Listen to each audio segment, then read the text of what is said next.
Well, I think let's remember where he comes from. Top recruit in high school when he was out there before he had chose to go to Kansas. They said that he was the next coming of LeBron James, as they do every single time somebody comes out of high school and dominates. Goes to Kansas, has a great freshman year, gets drafted number one overall to the Cavaliers.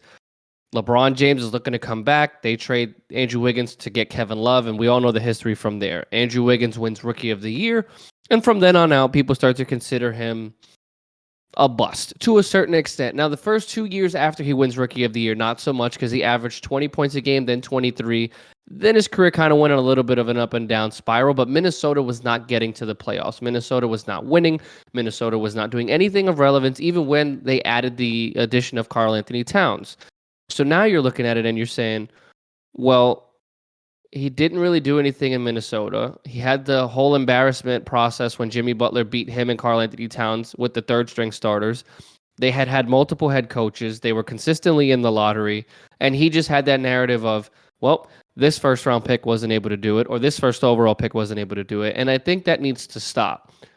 There's always a negative connotation to an NBA player that gets drafted first overall that doesn't average 25, 6, and 5. There's always this negative connotation of the first pick has to be the best player in his class every single year.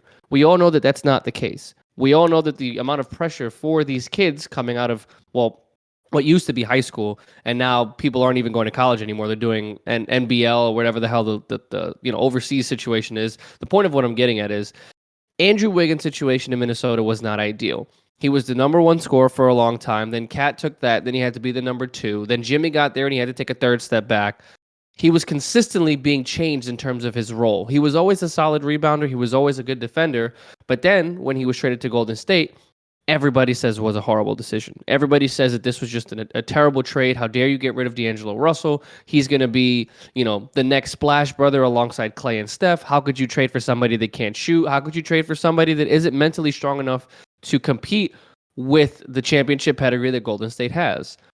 And since then, Andrew Wiggins has found a home. Now, he's a free agent this summer. So I am going to put that out there that he is up for a contract extension, and Golden State needs to figure out what it is they're going to do with that.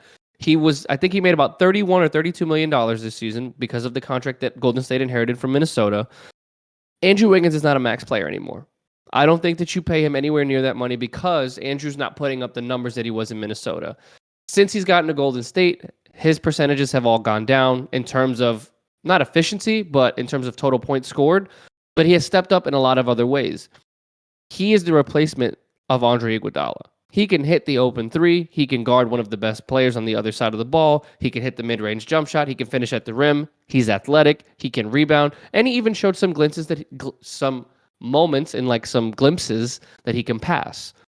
This postseason run just got him his next contract. Whether it's with Golden State or not, he showed that if he's in a good enough system, he's not a bust. If he's in a good enough system, he can produce.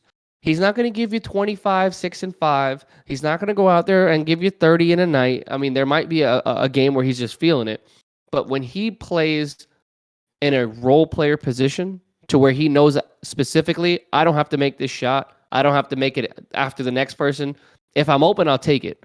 He does well when he is actually given the opportunity to play through someone else. Steph's the leader of that team. Steph takes all the shots. Clay is next. We all know that after that, it's kind of fair game depending on who's got the hotter hand. Andrew Wiggins, when playing the third or fourth option, does very well because, for the most part, Steph and Clay got to get doubled depending on how hot they are. So Andrew Wiggins has a lot of good looks. Andrew's jump shot has gotten better. Andrew's defensive capabilities have also gotten better. He's brought a youthful spark to this team. And I'm saying youthful, but Andrew's about to be 28 next year. So he's still in his prime for the most part. But again, with Andre Iguodala probably on his way out, Andrew Wiggins probably being a better offensive player at this point in his career, and the run that they just went on, first-time All-Star, obviously doing everything that he did in this finals run, guarding Jason Tatum, making his life a nightmare, guarding Luka Doncic, making him struggle to get his points, forcing turnovers, hitting open shots. I mean, in Game 5, I called it. I said he had to have 25. He ends up with 26 and 13. Andrew Wiggins stepped up when needed, and I think that this narrative of him being a potential bust needs to be eliminated. And I think that this handles, or should I say, this transitions into him getting a nice contract this offseason, and hopefully he can remain with Golden State. Well, when I look at Andrew Wiggins, yeah, everything you outlined, there's not really much that I can say uh, in deference to that. But what I will say is just when I look at what he did in this postseason run specifically, he was pivotal for them in multiple stretches. Like, if I look at just the Boston series, like in the finals, I think the most pivotal aspect of his game was not on the offensive side of the ball. It was what he did defensively, getting those rebounds and getting the ball in possession back for Golden State. I mean, to be able to get 29 rebounds in games 4 and 5 combined, that's pivotal, especially in game 5 when you're getting 13 rebounds in a must win game on the road that could potentially lead the series to, you know, a game series win, or it could really put you in a bind where, you're one game from elimination.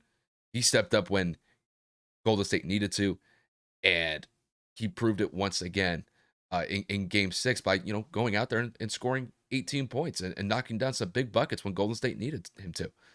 So when I look at, Andrew from this point forward, Kevin, everything you said about Andrew as far as like him being able to lead a team, I think is accurate. I just don't think that he is that type of player that is going to be able to single-handedly be in that primary position to carry a team to a deep run into the playoffs, let alone a finals appearance.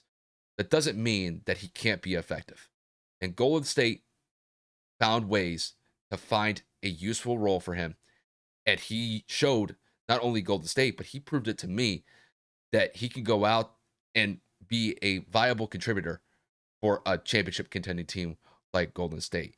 And maybe that's just the effect that Golden State has on just some of the players that come into the fold. When they have Steph, Clay, and Draymond, those guys have been there. Those guys have been to war multiple times in NBA Finals. And maybe some of that finally rubbed off on Andrew just because of the championship pedigree that is just embodied by the players that are on Golden State. And I think that impact is going to have a long lasting effect on Andrew from here on out for the rest of his career. Hopefully he continues to go on this upward trajectory, because when I look at his stats from this year, the biggest jump that I've seen since he got to Golden State compared to now is his 3-point percentage. When he came into Golden State, he was averaging around 34% behind the 3-point line. Now he's getting closer to 40, which is quite a significant jump from being 25 years old to going to 27, 28 going into next year. So he's definitely showing improvements in certain elements of his game. And I think this is one of those situations where I think a lot of people were expecting this to happen earlier in his career. Sometimes, hey, you get a late bloomer. And Andrew Wiggins just could be that. He could just be somebody that didn't necessarily know how to win with Minnesota, because he was the guy that a lot of his teammates looked up to carry them to that point. But a lot of players that end up being great Hall of Fame players, usually they had somebody there to guide them along the way. I don't know if Andrew ever had that in his career in Minnesota. Yeah, granted, they had Yeah, some I decent don't think he had players, an OG. and I think with Golden State, he finally got that. He got that with Steph. He got that with Clay. He got that with Draymond. He got that with Andre Iguodala. All those guys have been to war and showed him a way to get to not only a better point in just his overall game, but to get him to that point when it matters the most in high pressure final situation. And that's priceless as far as I'm concerned. So, no, I'm really happy for Andrew. I'm glad he was able to get a championship to his resume.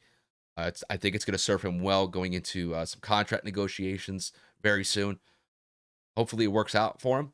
But yeah, I'm fully of the mindset that this tenure with Golden State has done nothing short of phenomenal work for him individually, and I think it's going to serve him well going into the next couple of years. So yeah, I'm of the mindset that his career has been like completely revitalized just because of this Golden State run.